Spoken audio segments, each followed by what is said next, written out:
ચૂંટણી પહેલા વધુ એક ગ્રામ પંચાયત થઈ સમરસ।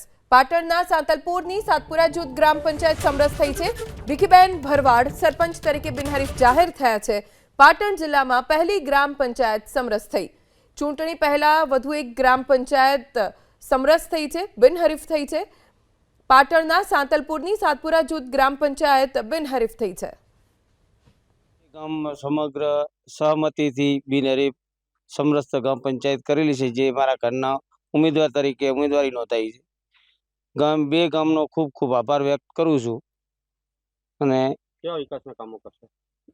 ગામના જે અધૂરા કામ છે, ગામની સ્ટ્રીટ લાઇટ છે, રસ્તા છે, પાણીની જે કંઈ પણ સમસ્યા હશે એ અમારાથી થતા પ્રયત્ન કરીને પાર પાડશું। 2100 થી 2200નું મતદાન છે। અમારો 270 અમારા ભરવાડ સમાજના વોટ છે। બાકીના 500 થી વધારે ચૌધરી સમાજના વોટ છે। 600 થી વધારે ઠાકોર સમાજના વોટ છે અને અન્ય બીજી બધી ઇતર સમાજોના વોટ છે। એમ કરીને 2200 આજુબાજુનું અમારું વોટિંગ છે।